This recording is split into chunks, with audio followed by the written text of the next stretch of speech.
Search for Safety by John Langan. Chapter 1. Larry and I are getting married, my mom announced. We were at the small kitchen table in my Aunt Faye's apartment. My aunt was across from me grading her students' homework. She's an 8th grade teacher who also taught summer school. I was eating pancakes and almost choked when I heard the news. What? Aunt Faye asked, dropping her pen. You've only been seeing him for a few months. If things are still good after a year or so, then marry him. Right now seems too soon, Geneva. You're not pregnant, so why are you rushing? Aunt Faye was right. It was too fast. Larry Taylor and my mom started seeing each other May of my freshman year at Lincoln High School. Now, it was only August. During the whole time, Larry hardly said a word to me when he came to pick up my mother. A few times he gave me a quick handshake, but only when Aunt Faye was watching. I'm not rushing, Mom replied. Larry thinks it's the right time, and I think it'll be good for me and Ben to be on our own instead of depending on you for everything. Besides, Larry's already found us a place. We're moving in 2 weeks. 2 weeks? I couldn't believe it. I didn't want to go anywhere. I liked living with Aunt Faye, reading her books and eating stacks of buttery pancakes after church on Sundays, with the sun shining right into her living room. It was better than any place Mom and I had ever lived in, but I couldn't say that. I couldn't even speak. I was so upset. Aunt Faye wasn't happy either. She kept shaking her head like she did whenever something bad happened in our neighborhood. I knew why. Our neighbor Jackie knew Larry from high school. I'd overheard her telling Aunt Faye about him one night back in July. She said people used to call him Larry, the Big Hurt, for all the fights he'd gotten into in school. I wouldn't be surprised if he did time somewhere, the things he and his friends used to do, Jackie admitted after seeing him pick up my mom one night. But that was 15 long years ago, Faye. People change, she had said. Aunt Faye just grunted. They didn't know I was listening. No matter what anyone said, Mom saw no problem with Larry. She ignored Aunt Faye's advice. 2 weeks later, she made me dress up with a shirt and tie like we were going to church. Instead, we went down to the municipal building and got in line with a bunch of other people. Then an old judge called us into a stuffy conference room, and my mom and Larry were married. Just like that, I had a stepfather. He didn't look at me the whole time. The day after the wedding, Mom and I packed our stuff into cardboard boxes and plastic trash bags. Larry came over around noon with a stocky, dark-eyed guy named Donald. Within minutes, they crammed all our things into the back of an old pickup they'd borrowed from somewhere. They left without even saying goodbye to Aunt Faye. Mom and I followed behind them in Larry's car, and we drove to a rundown row house on Union Street, all the way on the other side of the city. On the way, she dropped another bomb on me. You're going to have to switch to a new school, Ben. It's called Blueford High. Don't worry, Aunt Faye says it's a good school, and Larry says it's no big deal. What does Larry know? I wanted to say, but I kept my mouth shut as he and Donald quickly unloaded our stuff. They barely talked except when Larry told him what to do or where to put things.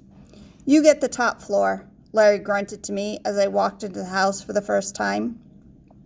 He and Donald carried my mattress and old bureau up a narrow stairway that led to the 3rd floor.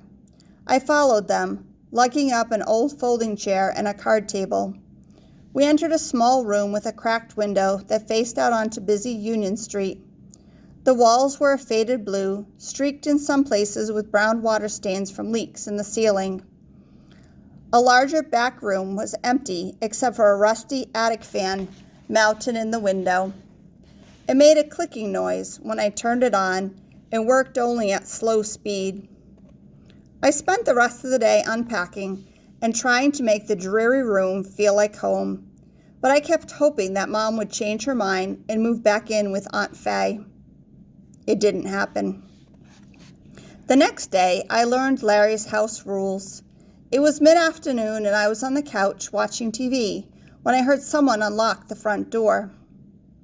Mom was working her usual shift at the daycare center and wouldn't be back for hours. I figured Larry, a plumber's assistant, had the same schedule, but when he came through the door, I realized I was wrong.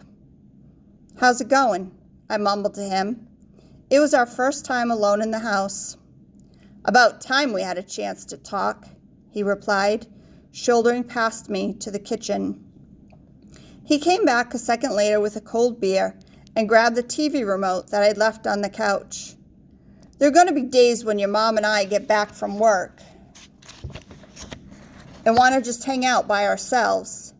Maybe Donald and some of our friends will come over too, and we'll need space of our own. We're not going to want a kid around."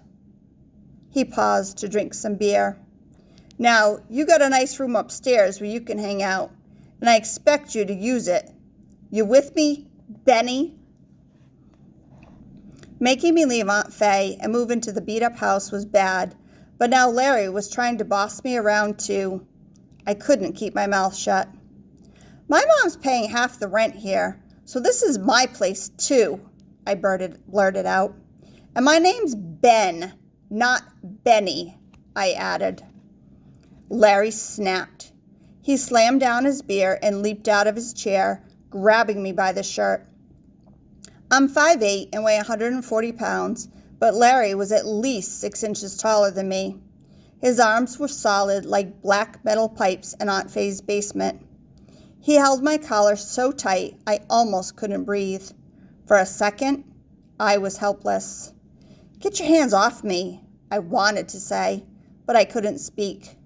"Don't you ever talk back to me, Benny boy," he growled. And if you don't get upstairs and out of my sight right now, you're going to wish you never met me." He shoved me against the wall, and I scrambled away from him without a word. I raced up the stairs to my room and tried to lock my door to keep him out. But the old door barely fit in its frame, and I had to ram it shut. It seemed crazy to lock myself in the room, but what else could I do?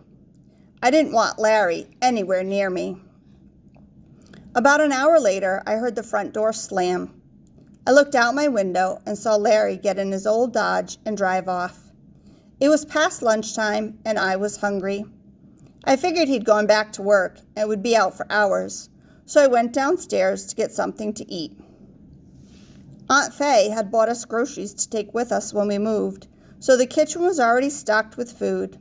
First, I had a big bowl of cornflakes, and then I made a cheese sandwich. I was pouring myself a glass of orange juice when I heard a car door slam outside. I looked at the clock. It was way too early for Mom to get home. My stomach sank. I put the glass down on the counter, and I darted towards the stairs. I was halfway there when the front door opened. It was Larry. He was carrying a Budweiser 12-pack. I wanted to get up the stairs before he came in, but I wasn't fast enough.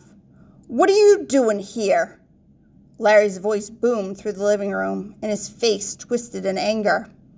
"I just wanted to get something to eat," I said, trying to calm him down.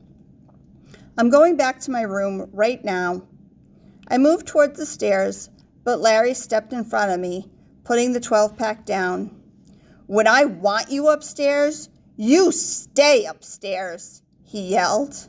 But whap! Larry cuffed me hard in the jaw with the back of his hand, snapping my head back and splitting my lip. I could taste the blood in my mouth as I stumbled away from him, stunned. "Just get to the stairs," I told myself. I could hear him following me. I got to the first step when Larry kicked me with his heavy black work boot. The impact slammed against the back of my leg, and I spilled forward on my face, smashing my arms against the hard wooden stairs. "What are you doing?" I yelled. "You're going to learn to listen to me, one way or the other," he growled, kicking me again in the hip and my backside. I scrambled upward as if my life depended on it. I couldn't believe I was in this nightmare. Larry kept coming. I reached the second floor landing, sprinted down the short hallway, and raced up to the third-floor steps. But I could hear Larry's heavy footsteps behind me. I managed to shut and lock the door to my room, but Larry was there pounding on it just seconds later. "Open up or I'll knock it down," he yelled. I heard him crash his full weight into the door. The rotting frame began to split and crack. I had no choice but to open it up. Larry stood there, his eyes blazing like a madman's, his heavy fists opening and closing. I had nowhere to run and no idea what to do. I backed away from him but tripped over my mattress and fell. He stepped forward, his heavy boots just inches from my face. If he kicked me now, he'd break my ribs, or worse. I never felt so helpless. I winced, bracing myself for the next impact, but instead of hitting me again, Larry stood over me, glaring down. "I want respect, Benny boy. Don't you ever come down after I tell you to get upstairs. You hear me?" He nudged my shoulder with the thick square of his toe of his boot. "I hear you," I said, my voice just above a whisper. He went on about how it was his house because he was cutting me a break this first time. Then he strode out of my room. When Mom returned home later that afternoon, I could hear her and Larry arguing. Then I heard her climb the stairs to their second-floor bedroom.